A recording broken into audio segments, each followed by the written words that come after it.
ஓம் சாந்தி. சிந்தனை செய் மனமே என்ற இந்த நிகழ்ச்சியில் பாபாவுடைய ஒரு ஸ்லோகன், व्यर्थ को अवॉइड करो, अवॉइड प्राप्त करो. அதாவது வீணானவற்றை நீங்கள் அவாய்ட் செய்வதன் மூலமாகத்தான் அவார்டு பெறுவதற்கு தகுதி உடையவர்களாக ஆகின்றார் என்று கூறுகின்றார்.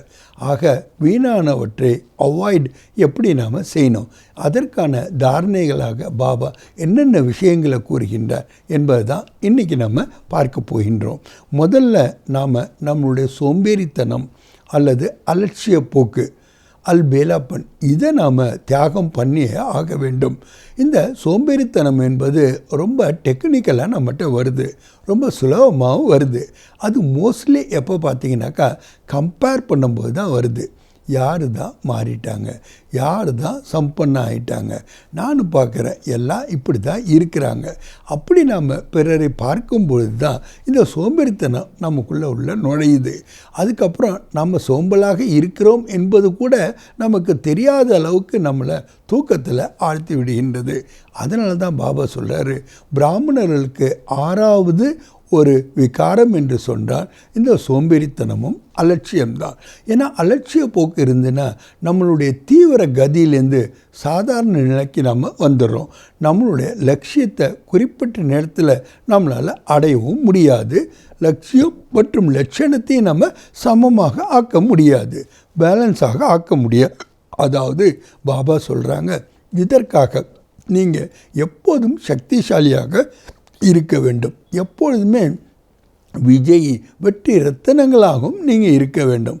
அப்போ தான் நீங்கள் இந்த வியர்த்தத்தை அவாய்ட் என்பது செய்ய முடியும். அதுக்கு பாபா இன்னொரு யுக்தி சொல்கிறாங்க, ஒரு வினாடியில் யாருக்கு பீத்திக்கோ பீத்தி சமஜ் ஃபுல் ஸ்டாப் லகா சக்தேன். ஒரு வினாடியில் கடந்தது என்று யாரால் ஃபுல் ஸ்டாப் வைக்க முடியுதோ அவங்களால் தான் வியர்த்தத்தை அவாய்ட் பண்ண முடியும். ஏன்னா ஃபுல் ஸ்டாப் வைக்காத வரைக்கும் கமாவாகவோ ஆச்சரியக்குறியாகவோ கேள்விக்குறியாகவோ அது ஆரம்பது தான் வேஸ்ட்டு ரொம்ப ஃபாஸ்டாக இருக்கின்றது. எப்போ நம்மளுடைய எண்ணங்களினுடைய அளவு குவான்டிட்டியாக இல்லாமல் இருக்கின்றதோ, குவாலிட்டியாக இல்லாமல் குவான்டிட்டி அதிகமாக இருக்கின்றதோ அப்போ தான் அதை நம்ம வியர்த்தம் வேஸ்ட் என்று கூறுகின்றோம். செஞ்ச பிறகு தானே தெரியுது அப்படின்னு நாம் சொல்ல முடியாது. செய்கிறதுக்கு முன்னாடியே நம்ம பாதுகாத்து கொள்வது தான் ரொம்ப முக்கியம். Prevention is better than cure என்று பாபா நமக்கு கூறுகின்றார். நமக்கு இதுக்கு முக்கியமான குணங்களாக தாரணை பண்ண வேண்டியது சகன்ஷீலதா, பொறுமை நமக்கு இருக்கணும். காத்து கொடுக்கறதுக்கான ஒரு பழக்கமும் நமக்கு இருக்கணும். அவசரப்படக்கூடாது. இன்றைக்கி உலகத்தில் எல்லாருமே ஃபாஸ்ட்டு ஃபுட்டு வேணும், ஃபாஸ்ட்டு ட்ராவல் வேணும், ஃபாஸ்ட்டாக உடனுக்குடன் எல்லாத்தையுமே நாம் அடையணும் அப்படின்னு நினைக்கிறாங்க. ஆனால் எது வரைக்கும் நாம் ஸ்லோ அண்ட் ஸ்டெடியாக இல்லையோ அது வரைக்கும் நம்மளால் வீணானவற்றை அவாய்ட் என்பது செய்ய முடியாது. அதனால தான் பாபா சொல்கிறாரு, சர்வ சக்திகளையும் சர்வ குணங்களையும் தாரணை செய்வதில் நீங்கள் கவனம் கொடுத்தாலே போதுமானது.